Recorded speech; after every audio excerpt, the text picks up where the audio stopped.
bagay. We're having a baby. We're about to embark on a journey of a lifetime. Now, this adventure is going to take us all over the world. We're going to hear stories and talk about ideas that you will never forget. You can think about us as your tour guides. We're here to point out some good stuff to stop and look at along the way.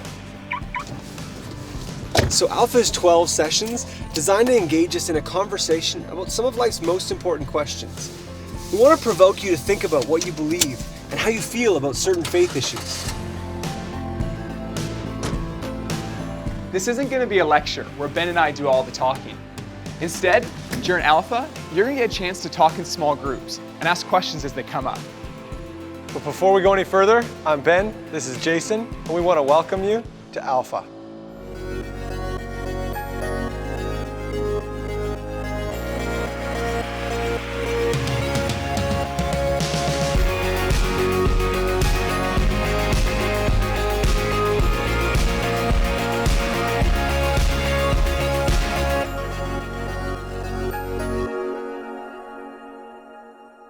The average life expectancy in the developed world is about 80 years.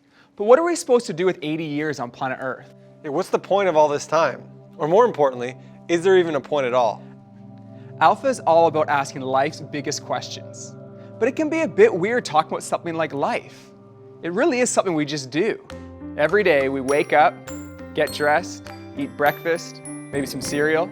Then we go to school, sit in class, probably do some homework, maybe talk to some friends, then we go home, go back to bed, and do it all over again the next day. It just sort of happens.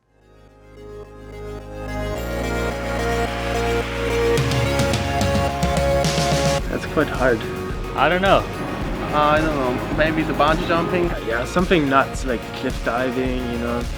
Skydive, kayak, hike. Get a big fast jet, head to New Zealand. I think I'd go skydiving. Well, I play music, so I think primarily I would probably just play an unbelievable show. Being here, we'd probably like hit up the skate park, then go to the beach. So I'd probably travel to definitely Australia. Yeah, I'd like to go to Australia. I don't know, I'd probably go hang out with people, my family, you know, spend that time with them. I would probably try to visit a place that I would always want to go to.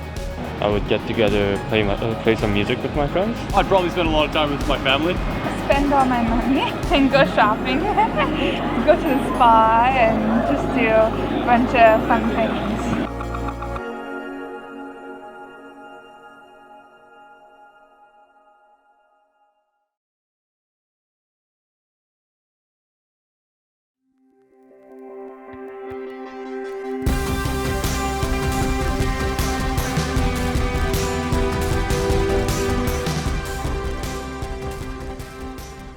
If I actually only had 24 hours left to live, I wouldn't waste my time cleaning my room or washing my car or doing homework.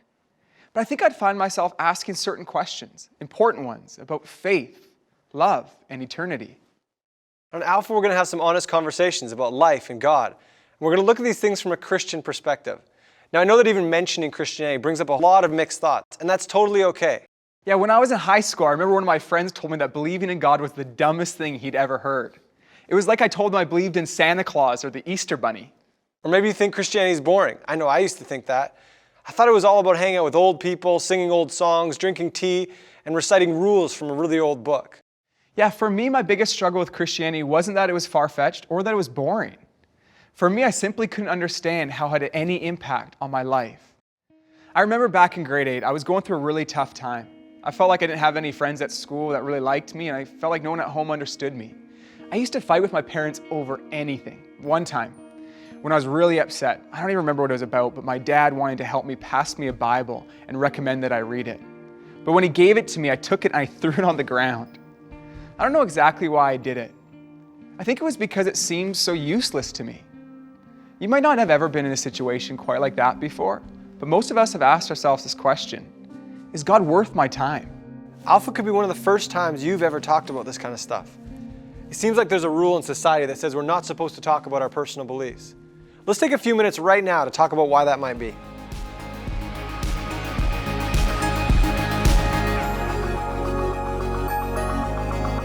For some reason, the class of things, the boundary that we draw around what religion is and what faith is, We say those things are highly individual and should not be discussed and definitely should not be criticized. I don't know, I don't find it awkward, but because I'm from a place in which everyone is Catholic, so. Maybe people are against a religion, that's why they don't want to talk about it. I'm personally not religious at all, but I'm not really afraid to talk about that because it's what I believe. I feel like everybody should do that. It's something that people are so passionate about, right? If I was to come up to you and ask you to, in a brief conversation, justify your entire mindset, things might get a little heated. People fear being rejected. Yeah, I think it's like the biggest thing. People don't want to get on each other's bad terms by saying something, or they actually think about it and whether other people might disagree. Just keep it to yourself, that's what I say.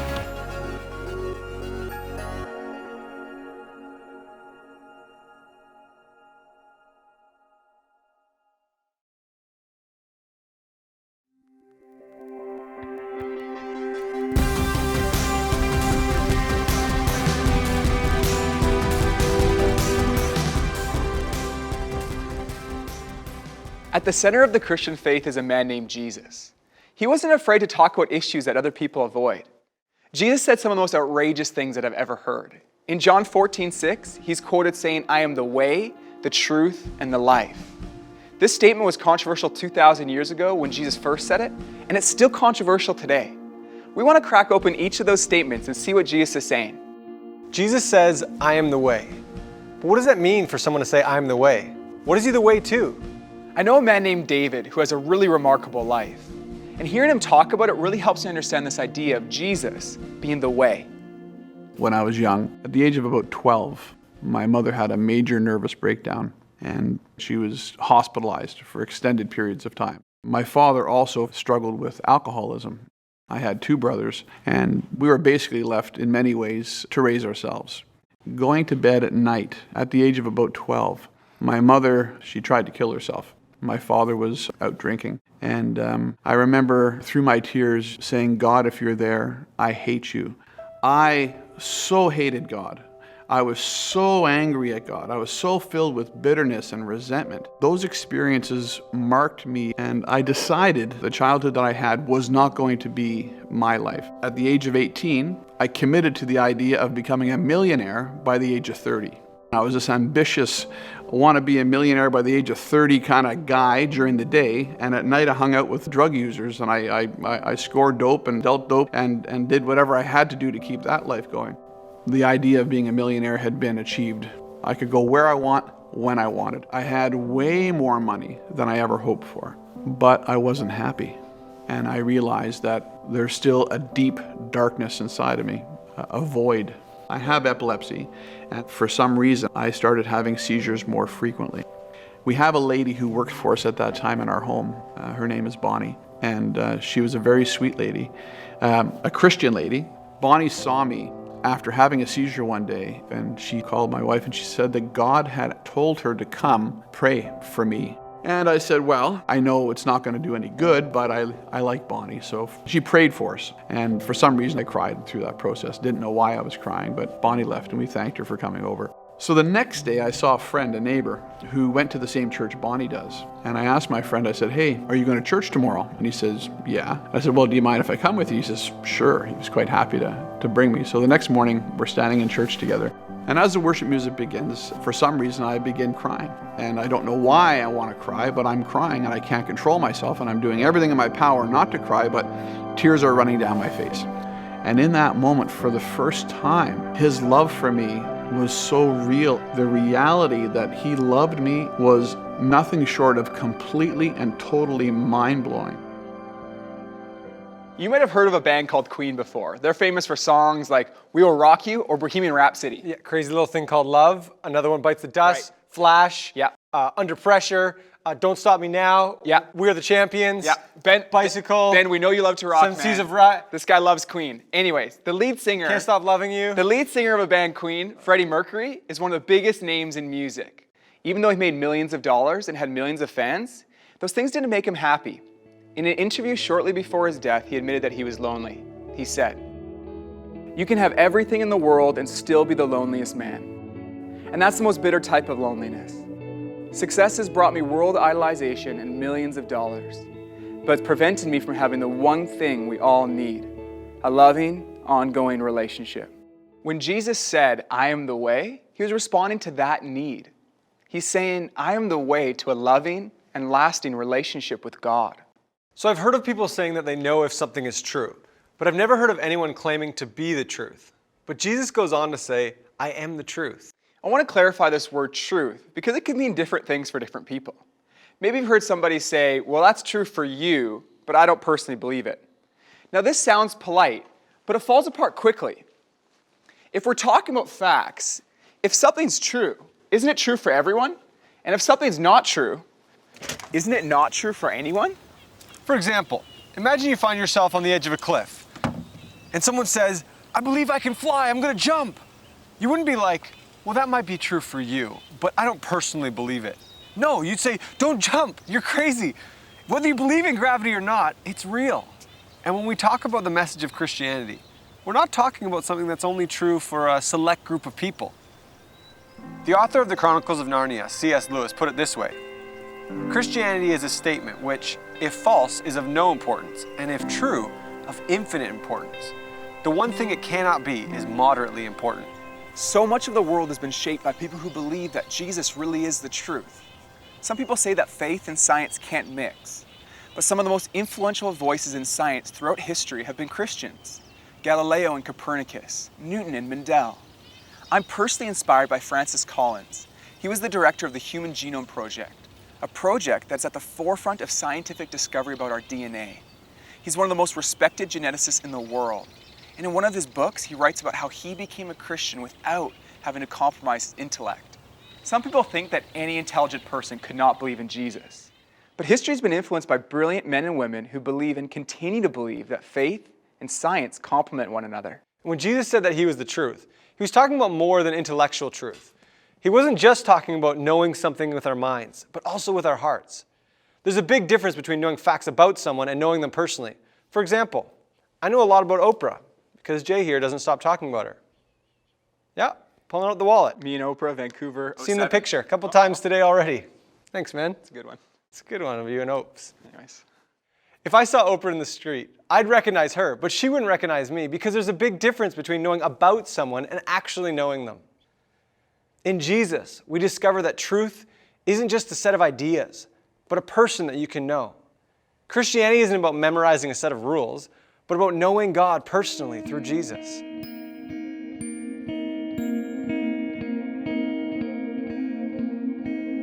I could ask God one thing. Why he chooses to base everything off faith. I'd probably just go with why. Probably just the generic, what is the purpose of all of this? Why is there terrorism? Probably what happens after you die. What happens after we die? Maybe just like the things that I've been struggling with in my life. Maybe, just a word from him about how to get beyond that. What should I do next? Why are you so obsessed with being praised all the time? What's going on? What happens when I die? Why haven't you shown us yourself? I'm interested in how the universe was created and what is after you die. Why are there so many frailties with the planet? I'd ask him, come on, tell me the truth. Is Earth really it? Is it the only life planet? Come on.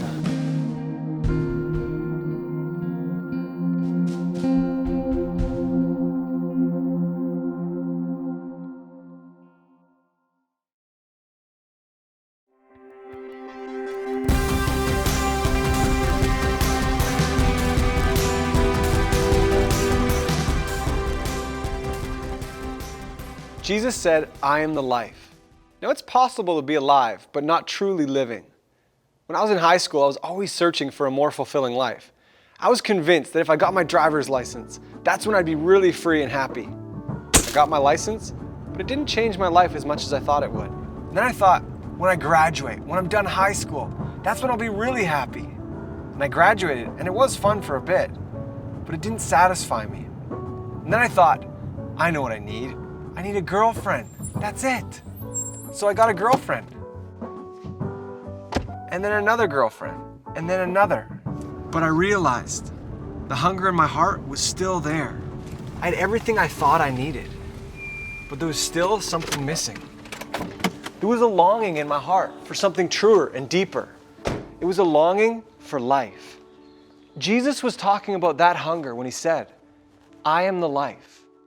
There are so many things that creep into our lives and take away from the life God designed for us. Fear, insecurities, addictions, guilt, hopelessness. This isn't how God wants us to live. Jesus said, I came to give people life and life to the fullest. Whether you feel like something's missing or not, life with Jesus is completely different than life without him. Once upon a time, there lived in jolly old England a young boy called Nicky. It was such a long time ago that the television in his family house was both massive and only showed pictures in black and white. Would you believe it? Worse still, there were only 3 channels. And even worse again, the picture kept disappearing into hundreds of fuzzy lines. The family did discover that they could make the picture better by standing next to the TV, by placing their hands down the back of the TV. Even standing on certain floorboards helped. The big day came for the 1966 Soccer World Cup final. Just as England were about to score a goal, the picture disappeared yet again. Everyone was frantic. Then Nicky discovered that there was an aerial socket on the TV and a cable coming out of the wall attached to an aerial on the roof. All he had to do was make the connection. Now they could enjoy the rest of the game with the new picture, and their television viewing was never the same again. Life with Jesus is like seeing clearly for the first time. I can remember the specific moment when I decided to trust Jesus with my life. It was August 2nd, and I was driving my dad's car home from a friend's house. I had spent months wrestling with questions about God and life, and at times, it felt like I was wrestling with God himself. On that sunny summer day, I decided to surrender my life to God. With tears coming down my cheeks, I told God that I wanted to follow his plan for my life, and that I wanted to begin a friendship with Jesus. There was a significant change in my life that day. It felt like a huge weight of hopelessness and guilt was taken off my shoulders. I felt a massive sense of relief and then joy in my heart. I felt loved by God, and I've never been the same since. If you live to be 70 years old, this is how you're going to spend your life. You're going to spend 20 years and 3 months asleep, 10 years and 5 months watching TV, 7 years and 6 months eating and drinking, 5 years and 9 months in some form of transportation, 18 months waiting in line, and 6 months at red lights. It's alarming to think that some of us will spend more time at red lights than we will talking about important issues of faith and life. We're going to take some time to ask some of life's biggest questions and explore the life and words of Jesus. You have approximately 570,000 hours left to live, and we want to invite you to spend less than 24 of them with us on Alpha.